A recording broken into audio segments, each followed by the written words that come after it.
Just a pilot in his cockpit seated. Black leather on his ass, keep a hustler heated.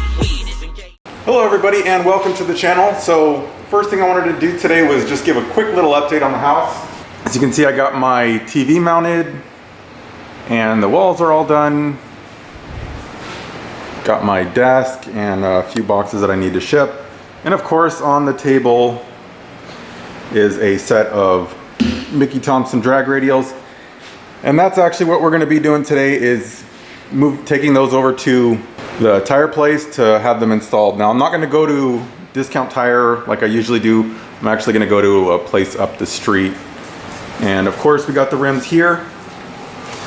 So let's start loading them in. So obviously, since it wouldn't fit in my car, these big tires, I'm actually going to be driving my wife's car today, which is a 2012 Honda Pilot Touring 4-wheel drive.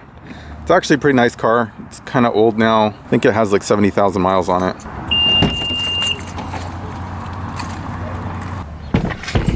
It's actually going to be harder to put these in here than I thought.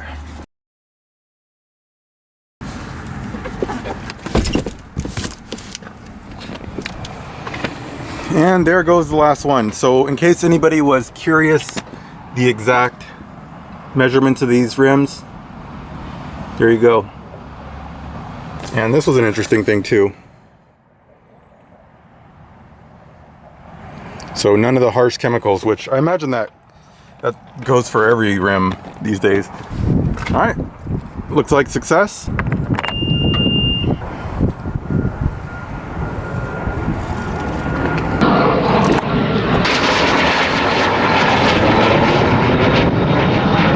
And since I know everybody will want it, let's go ahead and do a cold start and hear the 3.5 liter or whatever it is, V6. It wasn't that impressive. So yeah, this is our other car. It's kind of a mess because this is the one where the kids roll in, and this is like our primary vehicle.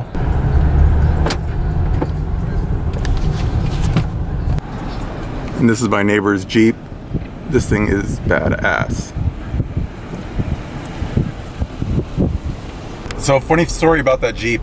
He actually drove the Jeep during the flood, which was really impressive because I was actually walking home through like waist deep water because my car got stranded, and that's just a long story. Maybe I'll tell it if anyone cares to hear it.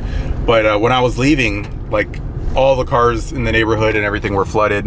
All through here was pretty deep water, like 3-4 feet. And then here comes him just driving past me in the Jeep in really deep water. I just waved at him because I know him. He's a cool guy.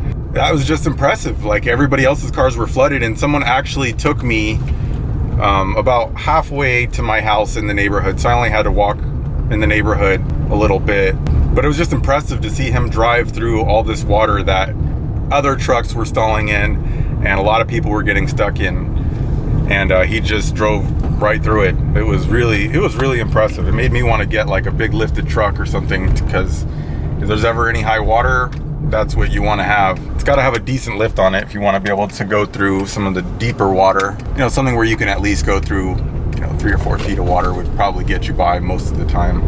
Of course, there's things a lot deeper than that, but that'll cover most of it. Definitely would have gotten me home and everything. So it's always kind of interesting when you drive a different car. Like this car is just so much easier to drive in a way, just because it's big. You don't have to like look over for bumps or anything like that. If you're going across the train tracks, you can do it at full speed practically. Like it's just kind of like driving like a mini tank that just runs over everything, like including curbs, like everything. Which is why it's a little bit scary whenever my wife drives my car, which she's driving it now. It's kind of scary because she's never driven it with the Pro Charger, and she's driven it only a couple times before that, before I got the Pro Charger. So a little bit scary, her driving around in my 700 horsepower car. It's like giving your wife a Hellcat with the red key, but she knows what she's doing, she'll be fine. I told her to make a video of it, so just to kind of document the experience, since a lot of people don't get to drive a car like that, especially her. It's not something that she would normally get. But that's the other thing I wanted to discuss. So this car has, you can see it there, 72,000 miles. So 72,000 miles I don't know how long this car will last. This is the fully loaded model that has like the DVD and all that crap, which was expensive when we got it. I think it was like $44, but it's been a really good car. I mean, we've taken numerous road trips in this car. My wife drives it every day. It's just been a fabulous car, and it really hasn't had any problems whatsoever. But I was kind of thinking about getting her a new car, and I can't really decide what to get her, which is why we haven't done it. We've been looking really hard at the new Pilot Elite and the Honda Odyssey, but she really doesn't want like a boring car again. Like, she doesn't want the Odyssey because it's a minivan, and the new Pilot just looks it looks like a crossover more than it does like a real SUV, like a Suburban or a Tahoe or something. So it doesn't have the nice boxy utilitarian look that this model Pilot had. The I think 2007 to 2015 or 2009 to 2015, something like that. So I've been one of the ideal cars to get her would be Durango SRT, but those things are like 70 grand or something. They're just outrageous, because I really want to have all-wheel drive in case we ever take road trips. Like, sometimes we drive up to Colorado and Wyoming where it snows a lot, so I kind of want to have something that can handle snow, which is why we have this car on like some all-terrains. We can go through pretty much any normal amount of snow in the car, even with me being an amateur driver, since I have all this good stuff. But anyway, so if anyone has any suggestions, let me know what kind of SUV would be cool. And although she doesn't want a car, maybe even a cars, like I was thinking about the Infiniti Q50 Red Sport 400, whatever it's called, it's a long name. When I first got the Scat Pack, a lot of people felt that was like a quicker car or a better car.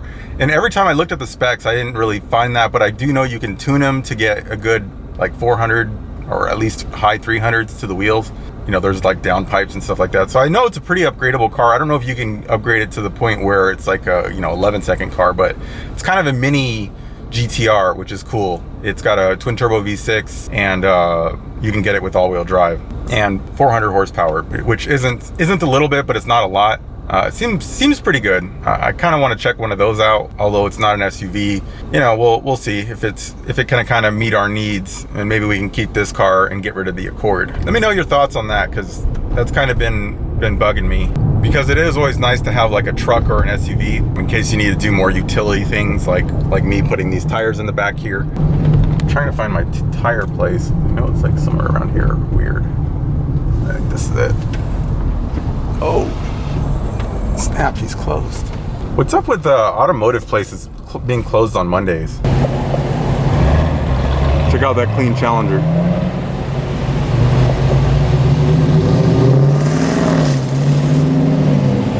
So I called Discount Tire, and they said that they were not busy right now, so I'm gonna head over there. They usually take forever to do anything, so I try to avoid them unless I have a lot of time.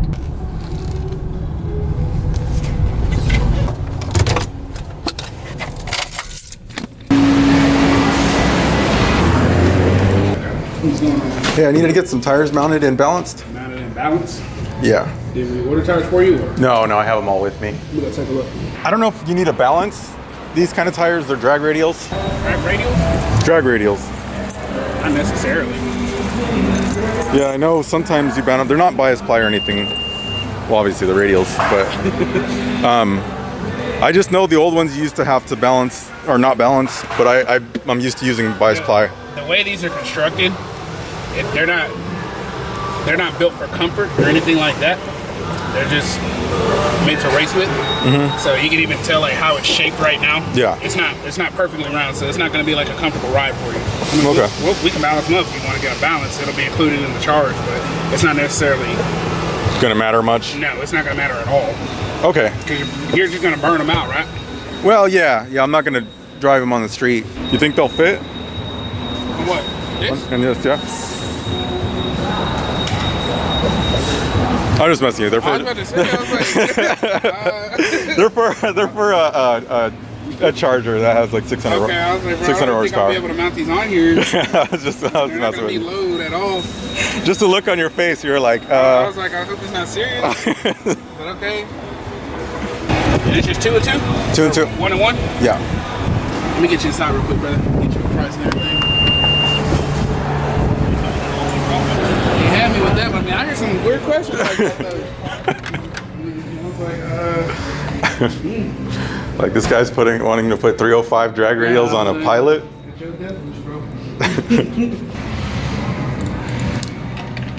Oh, I didn't even think about the TPMS. What do people usually do? Because I'm not gonna run them all the time. Do I just not put TPMS and just have the car give a warning? Not gonna matter to you? No. I mean, if it's not gonna matter, are you switching them out? Are you gonna keep them on there for good? Or No. This is just temporary. like the wheels as well? Yeah, everything's temporary. I'm gonna keep them in the garage. You're gonna keep the original stuff though, right? Yeah. I wouldn't worry. How much would TPMS sensors be? Sensors here, they're $65 each. Yeah, I'm good on that. I just need one of these instead. Go ahead, brother. Next for me.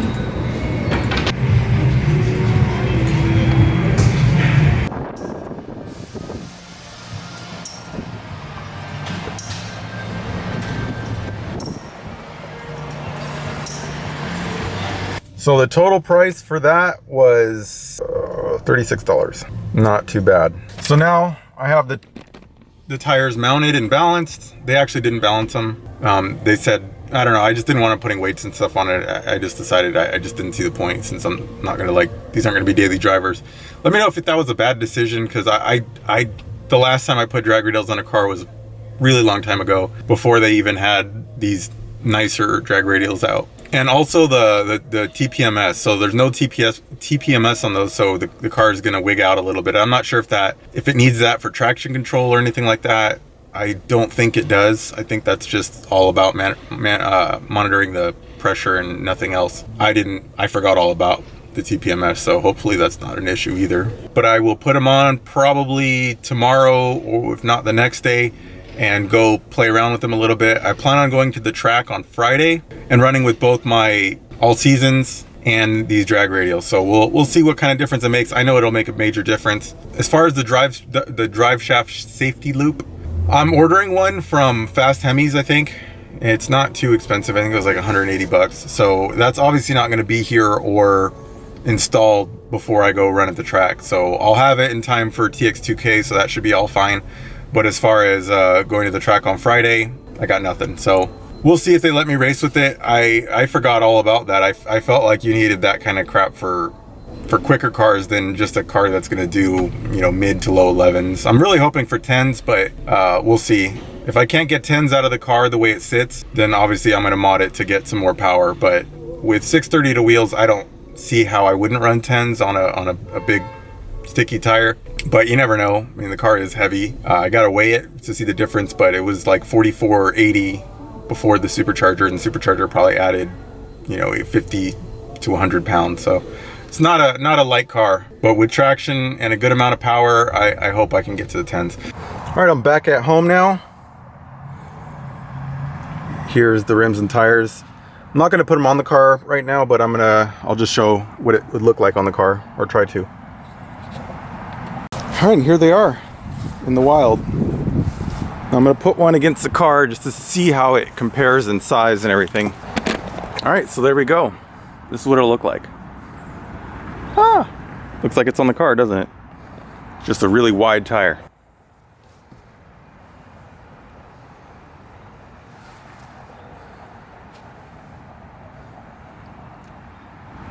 So yeah, I think they're actually really good looking.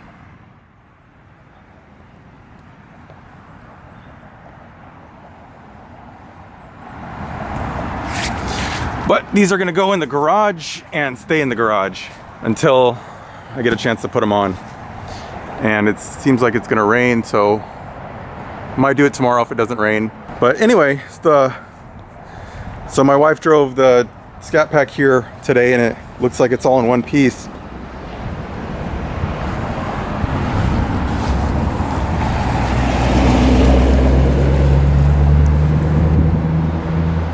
So yeah, she drove it today, and I gotta cure her impressions. I asked her to make a video, so I'll link to that in the description. But yeah, we'll see what she thought of it, because that's kind of cool. I'm not sure how many of you guys would let your wives drive your powerful car, but I did. So that's it for now, guys.